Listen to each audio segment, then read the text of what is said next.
40 நாட்கள் வேதாகம ஆச்சரியங்கள்.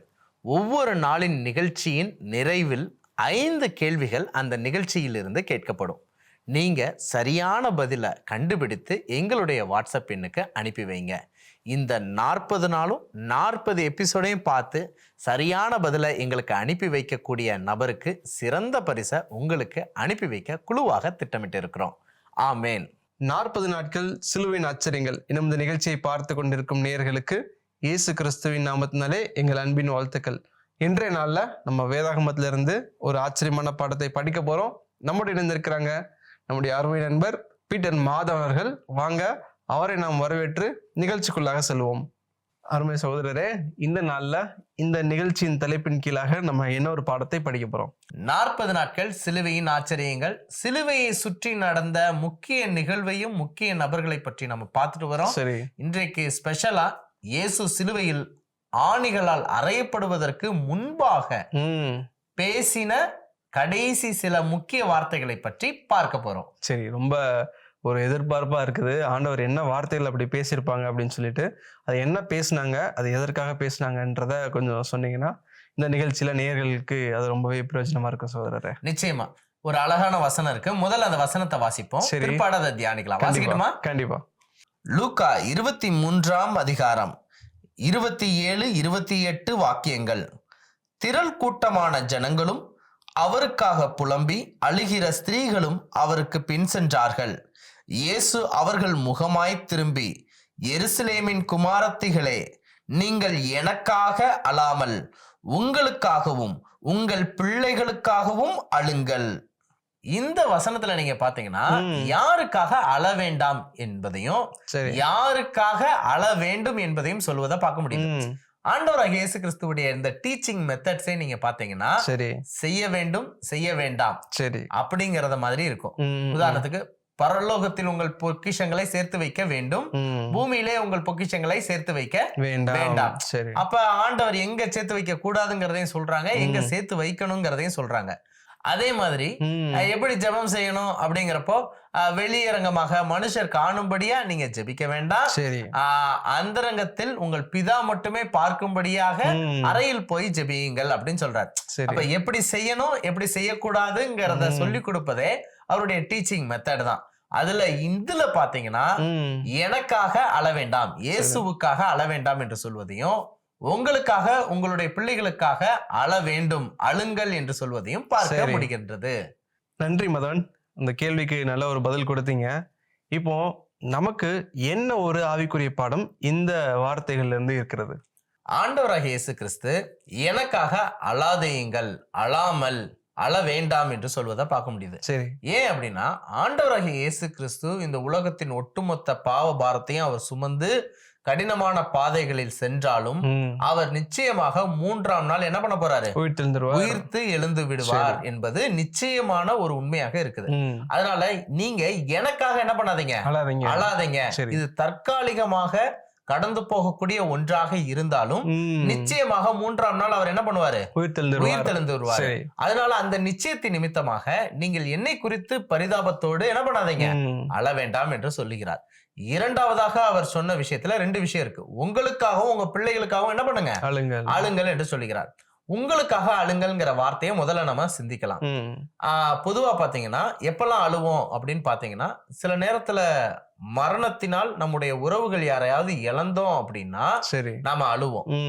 யாருக்காக அழுவோம்னா, அவங்கள நினைச்சு மிஸ் பண்ணிட்டோமேன்னு சொல்லி என்ன பண்ணுவோம், அழுவோம். ஆனா நமக்காக என்ன பண்ண மாட்டோம், அழ மாட்டோம். அப்ப இன்னும் சிலர் யாராவது வியாதியா மரணத்துக்கு எதுவான வியாதியில இருந்தாலும் அவங்கள நினைச்சு நம்ம என்ன பண்ணுவோம், அழுவோம். அப்ப சிலர் கஷ்டமான சூழல்கள், பண கஷ்டத்திலேயோ இப்படி எல்லாம் இருந்தாங்கன்னா கூட மற்றவர்களை நினைத்துதான் நம்ம அழுவோம். ஆனா உங்களுக்காக அழுங்கன்னு இயேசு சொல்றாரு. அப்ப உங்களுக்காக அழுங்கன்னு ஏன் இயேசு சொல்றாரு? பைபிள்ல தனக்காக யாராவது அழுதுருக்காங்களா, அதுக்கு காரணம் இருந்திருக்கா அப்படின்னு நம்மள சிந்திக்க வைக்குது. அப்படி சிந்திக்கக்கூடிய நமக்கு இதே லூக்கா புஸ்தகத்துல ஒரு அழகான வசனமும் இருக்குது. அது என்ன அப்படின்னா, பேதுரு இயேசுவை 3 தரம் மறுதலித்த பின்பாக லூக்கா 22ஆம் அதிகாரம் 62ஆம் வாக்கியம் இவ்விதமாக சொல்லுகிறது, பேதுரு வெளியே போய் மனம் கசந்து அழுதான் என்று சொல்லுகிறது. அப்படி என்றால் பேதுரு இயேசுவை நான் அறியேன் என்று 3 முறை பொய் சொன்னது பாவம். அப்ப பேதுரு தன்னுடைய பாவத்தை உணர்ந்து மனம் கசந்து தனக்காக அழுததை பார்க்க முடிகின்றது. வேற ஒருத்தருக்காக அழுகல. நான் போய் இப்படி என்னுடைய எஜமானுக்கு, நான் போய் என்னுடைய தேவனுக்கு, நான் போய் இயேசுவுக்கு விரோதமா பாவம் செஞ்சுட்டேனுங்கிறத உணர்ந்து என்ன பண்ணிருக்காரு, அழுது இருக்கிறாருங்கிறத பாக்குறோம். அப்ப உங்களுக்காக அழுங்கள் என்று சொல்லும் போது நீங்கள் செய்த பாவங்களை முதலாவதாக உணர்ந்து அதுக்காக என்ன பண்ணுங்க, அழுங்க. அதை விட்டு நான் மாறணுங்கிறத நினைங்க. அப்போ உங்களுடைய பாவத்தை குறித்து உணர்வடைந்து நீங்க கண்ணீர் சிந்தி அழுங்க, அதை மாறணுங்கிறதுக்காக அப்படின்னு சொல்றாங்க. இது எவ்வளவு முக்கியமான விஷயம் பாத்தீங்களா? அநேக நேரத்துல நாம் செய்த பாவத்தின் உணர்வே நமக்கு என்ன பண்றது இல்ல, இருக்கிறது இல்ல. ஒரு உதாரணம் பைபிள்ல இருந்தே சொல்றேன்.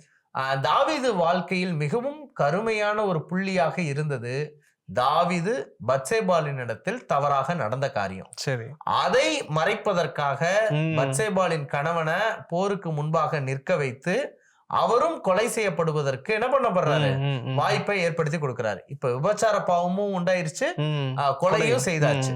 இப்ப கொலை செய்த பிற்பாடு கணவன் இறந்து விட்டான் என்ற உடனே விதவை பெண்ணை திருமணம் முடிப்பது போன்று பெத்சேபால என்ன பண்றாரு, திருமணம் முடிச்சிடறாரு. ஏதோ இவர் செய்தது பாவமே இல்லாதது மாதிரி என்ன பண்ணிட்டாரு, மேக்கப் பண்ணிட்டாரு.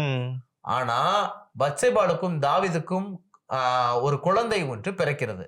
10 மாதங்களுக்கு பிற்பாடு பிறக்கிறது.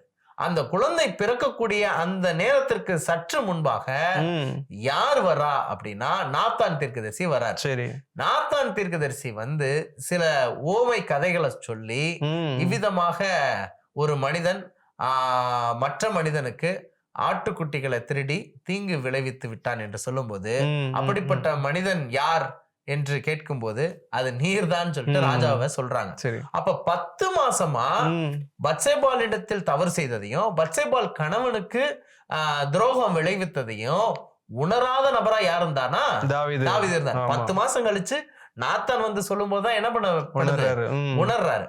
அப்ப நாமளும் நம்முடைய வாழ்க்கையில பாவம் செய்தும் அதை உணராம இருக்கக்கூடிய நபர்களா இருக்கலாம்.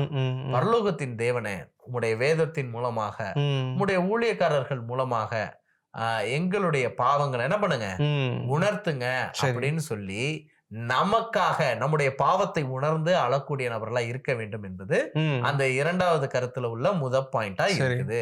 உங்களுக்காக அழுங்கள் ஆண்டவர் சொன்னதனுடைய அடிப்படை கருத்தா இருக்குது. உங்கள் பிள்ளைகளுக்காக அழுங்கள் என்று சொல்லுகிறார். பாருங்க, மேக்சிமம் பிள்ளைங்க தாயையும் தகப்பனையும் பின்பற்றக்கூடிய, தாயும் தகப்பனுடைய சுபாவத்தை உடைய பிள்ளைகளா தான் இருப்பாங்க. இப்ப நாமே நம்முடைய பாவத்தை உணராத நிலையிலையும் ஒப்புக்கொள்ளாத ஒரு நிலையிலையும் கண்ணீர் சிந்தாத ஒரு நிலையிலையும் இருக்கிறோம் அப்படின்னா நம்முடைய பிள்ளைகளும் எப்படிதான் இருக்க வாய்ப்பு இருக்குன்னா, தான் செய்த தவறே இல்லைன்னு சொல்றதுக்கோ தான் செய்த தவற மறைத்து வைப்பதற்கோ இப்படிப்பட்ட சூழல் தான் இருக்குமே தவிர உணர்வு அடையக்கூடிய சூழல் இல்லாம இருக்குது. அதனால உங்க பிள்ளைங்களுக்காக அழுங்க.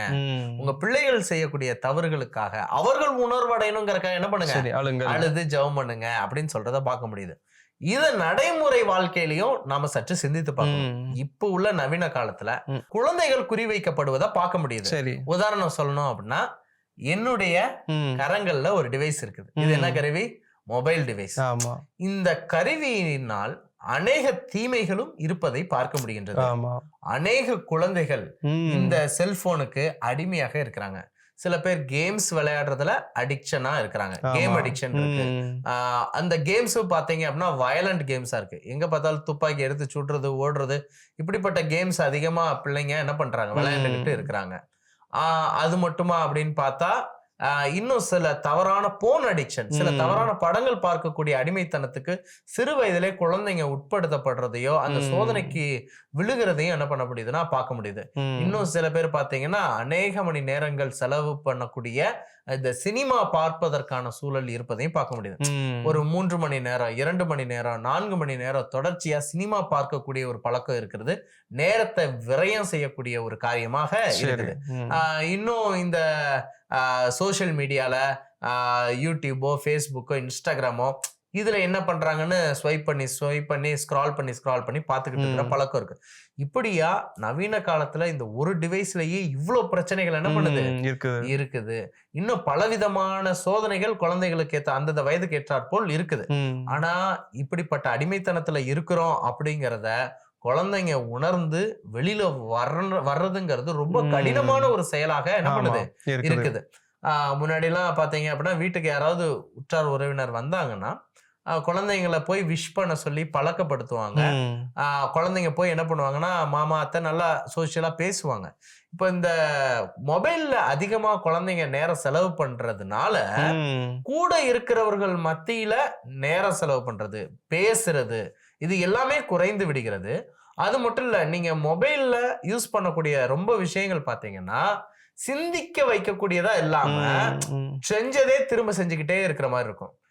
ஏதாவது ஒரு கேம் எடுத்துட்டு ஓடிட்டே இருக்கிற மாதிரி இருந்தா தவி ஓடிட்டே இருக்கிற மாதிரி இருக்கும். ரொம்ப சிந்தனையை பயன்படுத்தி செயல்படுத்துற ஒரு ஆக்கப்பூர்வமான ஒரு செயலி, ஒரு ஆப் வந்து ரொம்ப கம்மி தான் வச்சுக்கோங்களேன். அப்படி இருக்கும்போது பிள்ளைகளுடைய சிந்தனை திறனும் அதிகமா குறைவதற்கான வாய்ப்பு இருக்குது. குழந்தைகளுடைய சோசியல் லைஃப், மற்றவர்களோட பழக்கம் ஏற்படுவதற்கோ பழகுவதற்கோ நேரம் செலவழிப்பதற்கு கூட வாய்ப்பு குறைவா இருக்குது.